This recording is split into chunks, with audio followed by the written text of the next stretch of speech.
জিকির করা এটা মুমিন ব্যক্তির একটি বিশেষ বৈশিষ্ট্য। এমনকি আল্লাহ রাসূল সাল্লাল্লাহু আলাইহি ওয়াসাল্লাম বলেন, যে ব্যক্তি মুমিন তার এই জিহ্বাটা জবানটা আল্লাহ তাআলার জিকির দ্বারা ভিজে থাকে। তো ভিজে থাকবে কখন? যখন সবসময় সে জিকির পড়বে। তো জিকির করা, আল্লাহ তাআলাকে স্মরণ করা, এটা হচ্ছে মুমিন ব্যক্তিদের আমাদের বৈশিষ্ট্য। এটার জন্য কোনো নির্ধারিত সময় নেই যে আপনি এই সময়, হ্যাঁ কিছু কিছু জিকির আছে বিশেষ, যে আপনি নির্ধারিত সংখ্যায় নির্ধারিত সময়ে এই জিকিরগুলো আপনি করবেন, তাই না? যেরকম ধরেন উদাহরণস্বরূপ ফরজ সালাতের পরে আপনি কতবার সুবহানাল্লাহ পড়বেন, কতবার আল্লাহু আকবার পড়বেন, তো এগুলো নির্ধারণ আছে, তাই তো? তাহলে নির্ধারিত সময়ে নির্ধারিত জিকির তো আছে, সেটা তো আপনি করবেন।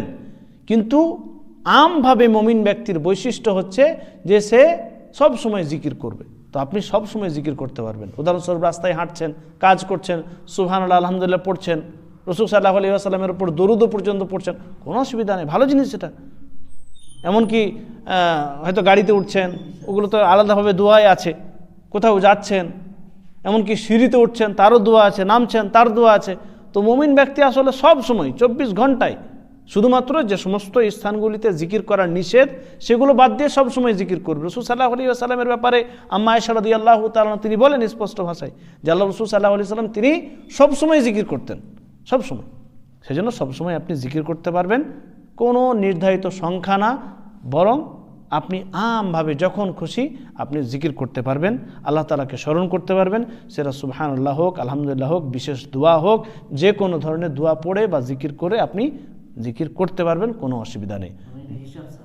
জি, হিসাব ছাড়া, কোনো হিসাব নেই, এর কোনো হিসাব নেই। যে আপনি উদাহরণস্বরূপ একবার সুবহানাল্লাহ পড়লেন, আলহামদুলিল্লাহ পড়লেন, কোনো সময় আল্লাহ তাআলার বড়ত্ব প্রকাশ করে আল্লাহু আকবার পড়লেন, তো আল্লাহু আকবার আপনাকে 10 বার বলতেই হবে, জি না। আপনি আমভাবে জিকির করতে থাকুন, সুবহানাল্লাহ আলহামদুলিল্লাহ আল্লাহু আকবার, এটা মুমিন ব্যক্তির জবানে লিখে থাকবে সবসময় সে বলবে। হ্যাঁ, নির্ধারিত সময়ে যেটা নির্ধারিত জিকির আছে সেটা আপনি করবেন, নির্ধারিত সংখ্যাতে এবং নির্ধারিত সময়ে। যেরকম ফরজ নামাজের পরে আছে, সকাল সন্ধ্যায় আছে, আরও বিভিন্ন সময়ে যেগুলো সময় নির্ধারণ করা আছে এবং সংখ্যা নির্ধারণ করা আছে সেগুলো সেই সময়ে আপনি করবেন। বাকি যে কোনো সময় যে কোনো জিকির আপনি করতে পারবেন। আল্লাহু আ'লাম বিস-সাওয়াব।